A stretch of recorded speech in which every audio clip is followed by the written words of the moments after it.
Hello everyone, स्वागत है आपका आपकी अपनी क्लास महामाया एजुकेशन में। पर्यावरण अध्ययन की रिवीजन एमसीक्यू श्रृंखला के अंतर्गत, जिसके अंतर्गत हम लेस देन 10 मिनट्स में 30 क्वेश्चंस को कंप्लीट करते हैं, आपका स्वागत है। तो चलिए हम करते हैं स्टार्ट हमारे क्वेश्चंस को। ये क्वेश्चंस जैसा कि मैंने पिछले वीडियो में भी बताया है, हम इनमें किसी प्रकार की कोई व्याख्या नहीं देखेंगे, हम सीधे क्वेश्चन और उसका सही आंसर देखेंगे। चलिए, और ये इसलिए भी जरूरी हो जाता है कि जब एग्जाम बहुत ज्यादा पास में हो और हम बहुत कम समय में ज्यादा पढ़ना चाहते हैं, तो उसके लिए ये अति महत्वपूर्ण है। तो चलिए स्टार्ट करते हैं। पहला क्वेश्चन है, निम्नलिखित भारतीय राज्यों में से किस राज्य की कोई समुद्री सीमा नहीं छूती? तो देखिए, ये हुआ भारत के सारे राज्यों के लिए। यहाँ पर आ गया गुजरात, तो छूती है गुजरात को। उसके बाद यहाँ आ गया गोवा, तो ये गोवा को भी छूती है। यहाँ आ गया महाराष्ट्र, तो यहाँ महाराष्ट्र को भी छूती है। यहाँ आ गया राजस्थान, तो राजस्थान को नहीं छूती। तो आंसर नंबर 3 सही है हमारा। अगला क्वेश्चन, किसी नदी के प्रदूषण की स्तर की माप की जाती है? बायोलॉजिकल ऑक्सीजन डिमांड, बायोलॉजिकल, ध्यान रखिएगा, बायोलॉजिकल ऑक्सीजन डिमांड, तो BOD से उसकी प्रदूषण स्तर की माप की जाती है। अगला क्वेश्चन है, वायरस संक्रमण से होने वाला रोग कौन सा है? जुकाम, जुकाम वायरस से फैलता है। ठीक है। अगला क्वेश्चन, भारत में कृषि को प्रभावित करने वाला मौसम का सबसे महत्वपूर्ण यंत्र कौन सा है? तापमान से ज्यादा वृष्टि, ये पूरी तरह से प्रभावित कर देती है कृषि को, ज्यादा बरस जाए तो भी और कम बरस जाए तो भी। वायुमंडल की सबसे ठंडी परत मध्यमंडल है। वायुमंडल की सबसे ठंडी परत कौन सी है? मध्यमंडल।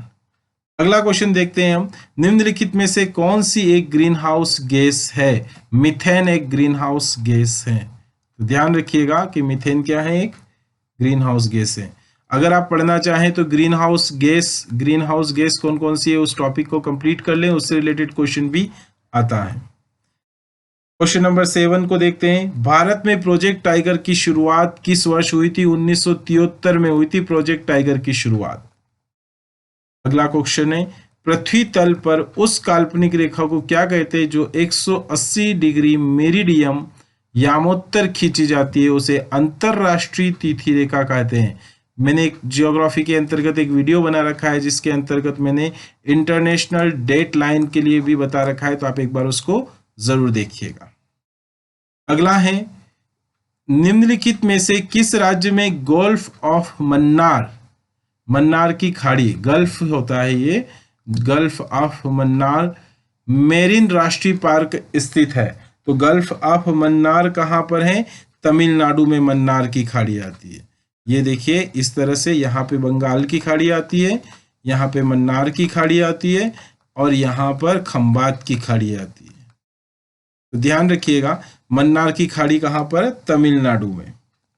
अगला क्वेश्चन देखते हैं हम, जनगणना 2011-2021 में होना थी, अभी रिजल्ट नहीं है। तो अगर आप एग्जाम दे रहे हैं तो 2011 की जनगणना के अनुसार भारत में लिंगानुपात 940 पर 1000 है।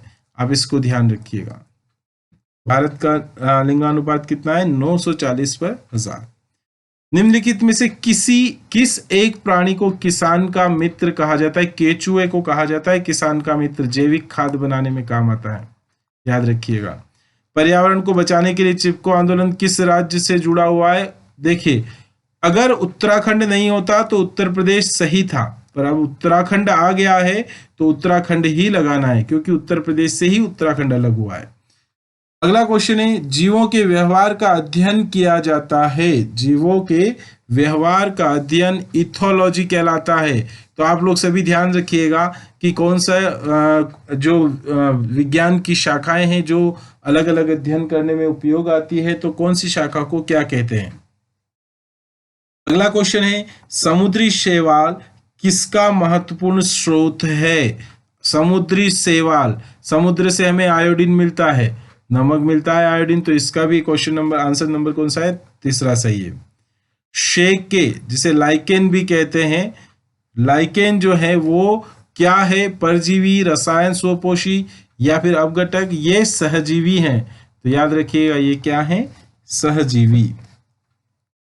क्वेश्चन नंबर 16, सीएनजी का ईंधन के रूप में किसमें इस्तेमाल होता है? सीएनजी का वाहनों एवं उद्योगों में, मैंने एक वीडियो बताया था जिसमें सीएनजी का पूरा नाम होता है कंप्रेस्ड याद रखिएगा, natural gas, compressed natural gas है ना, और उसका उपयोग कहाँ करते हैं? वाहनों में करते हैं। पर्यावरण जागरूकता का किसके द्वारा सृजन किया जा सकता है? किसके द्वारा किया जाता है? क्षेत्रीय भ्रमण के द्वारा किया जा सकता है। व्याख्यान देने से तो कोई नहीं मानेगा, क्षेत्र में भ्रमण कर करके उसके बारे में बताया जा सकता है। एलपीजी किसका संक्षिप्त रूप है? Liquid petroleum gas, liquefied petroleum gas. तीसरा आंसर सही है। अगला क्वेश्चन, क्वेश्चन नंबर 19, पृथ्वी पर पहुंचने से पहले ओजोन परत किन किरणों को अवशोषित कर लेती है? अल्ट्रावायलेट रेस को, पराबैंगनी किरणों को। इनसे घातक बीमारी कौन सी? कैंसर होने की संभावना रहती है। आगे देखिए, चमगादड़ स्तनधारी है। ध्यान रखिएगा, चमगादड़ को प्रकृति का रेडार भी कहा जाता है। प्रकृति का रेडार किसको कहा जाता है? चमगादड़ को कहा जाता है। तो इसके लिए क्या है? चमगादड़ स्तनधारी है क्योंकि वह बच्चे देता है, अंडे नहीं देता। अगला है पर्यावरण की परिभाषा। पर्यावरण की परिभाषा क्या है? बायोटिक एवं बायोटिक घटक, यही सही है। निम्नलिखित अंतर्राष्ट्रीय संस्थाओं में से कौन सी संस्था वन्य जीव संरक्षण के प्रति समर्पित है?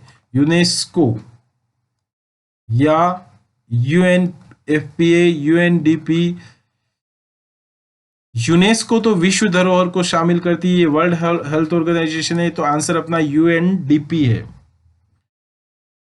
ठीक है, नेक्स्ट क्वेश्चन देखते हैं हम। कृत्रिम वर्षा के लिए मैग्नीशियम के लिए प्रयुक्त रसायन कौन सा है? मैग्नीशियम के लिए प्रयुक्त रसायन कौन सा है? सिल्वर आयोडाइड, सिल्वर आयोडाइड प्रयुक्त रसायन है। बायोडीजल तैयार किया जाता है।